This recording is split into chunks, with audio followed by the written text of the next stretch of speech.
Hello दोस्तों, स्वागत है आपका इस यूट्यूब चैनल में। अगर आप भी कर रहे हो ग्राम विकास अधिकारी की तैयारी तो ये वीडियो आपके लिए खास होने वाला है।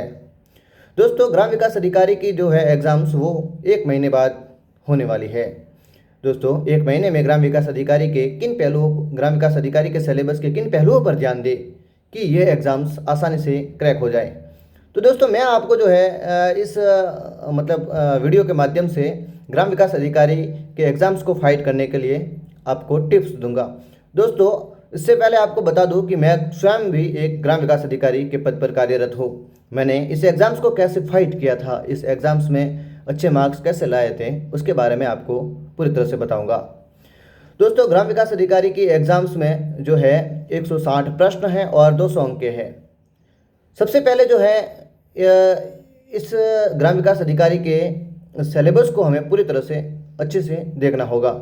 दोस्तों, इसमें हिंदी है, अंग्रेजी है, सामान्य ज्ञान है, राजस्थान की भूगोल, विश्व की भूगोल और इंडिया की भूगोल, और इसके साथ राजस्थान की इकोनॉमिक्स, संस्कृति, इतिहास और जो है कंप्यूटर भी है। तो दोस्तों, इस सिलेबस में आपको मुख्य तौर पे किन किन सब्जेक्ट्स पर फोकस करना है उसके बारे में मैं बताऊंगा।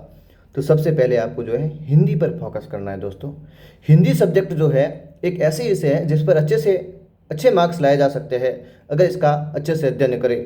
दोस्तों, जैसे कि हिंदी में 30 अंक के प्रश्न आने वाला है, तो अगर आप इसके अच्छे से तैयारी करें, मैं चाहता हूँ कि 1 महीने में जो है आप हिंदी पर फोकस करें दोस्तों। और हिंदी पर फोकस करने के कारण से आपके 30 में से 30 भी आ सकते हैं अगर आप अच्छे से तैयारी करते हो। दोस्तों, उसके बाद आती है अंग्रेजी। तो अंग्रेजी में आपको क्या करना है दोस्तों, कुछ जैसे कि वॉइस है, ठीक है, active voice and passive voice. उसके बाद जो है नैरेटिव्स है, यानी डायरेक्ट एंड इनडायरेक्ट, ठीक है। उसके बाद आर्टिकल्स है, a and the and determiners, इन पर ध्यान दीजिए, ठीक है। हालांकि पैराग्राफ के अनुसार ही प्रश्न पूछे जाएंगे, लेकिन इनसे भी 1-2 प्रश्न आने की उम्मीद है दोस्तों, ठीक है। उसके बाद आती है गणित। तो गणित में आपको जो है कुछ मुख्य टॉपिक पर, मान लीजिए गणित के 30 अंक हैं, तो उसमें मुख्य तौर पे आपको जो है गणित में जैसे ब्याज है, चक्रवर्ती, और इसका प्रश्न कंफर्म आएगा, लाभ हानि है, इसका कंफर्म प्रश्न आएगा। मतलब जो टॉपिक दिए गए हैं उनको यूट्यूब चैनल देख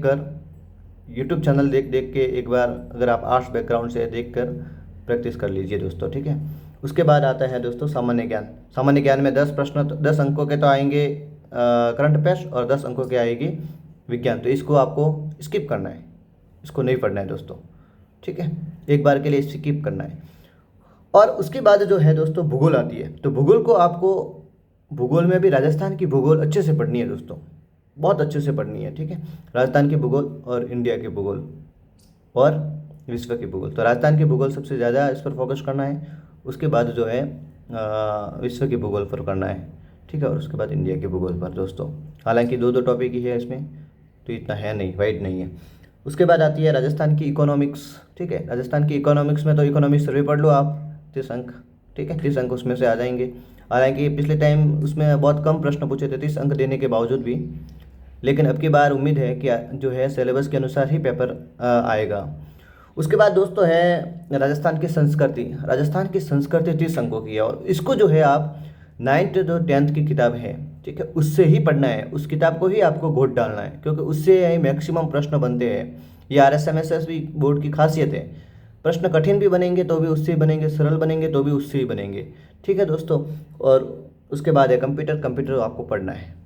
तो कुल मिला के आपके जो अंक हुए दोस्तों, हिंदी के 30, अंग्रेजी के 20, 30 और 20 50, गणित के 30 80, और सामान्य ज्ञान को छोड़ना है, आपको बोल दिया था। भूगोल जो पढ़नी है पक्की, तो 80 और 30 110, राजस्थान इकोनॉमिक्स 110 और 30 140, और राजस्थान की संस्कृति 140 और 30 170, और कंप्यूटर 10 180। यानी जो मैंने आपको बताया है वो मूल 180 अंकों का सिलेबस बताया है, ठीक है। अब रही बात 20 अंकों के सामान्य ज्ञान की। तो आपको क्या करना है, करंट अफेयर से रिलेटेड एक कोई यूट्यूब पर मैराथन देख लेना लास्ट के दिन, ठीक है, जिससे आपको पता चल जाएगा कि भाई एक मैराथन में जो भी प्रश्न आना होगा तो आ जाएगा, नहीं आएगा तो नहीं आएगा। उसके बाद दोस्तों जो है विज्ञान का भी एक कोई भी देख लेना, दैनिक विज्ञान का एक मैराथन देख लेना, किसी का भी चल जाएगा, कोई समस्या नहीं है। अब एक महत्वपूर्ण बात दोस्तों, अब आपको जो है पहले तो हिंदी पढ़नी है, ठीक है। हिंदी में कैसे करना है, 3-4 दिन में हिंदी का कंप्लीट करो कोर्स, और 1 महीने में 3 बार पढ़नी है। एक टाइम फिक्स कर लो, 4 बजे तो 4 बजे, 5 बजे तो 5 बजे, मतलब जो भी आप सुबह उठो, शाम को उठो, जब भी आप टाइम मिले हिंदी का टाइम फिक्स कर लो, ठीक है। अंग्रेजी एक बार स्किप करो।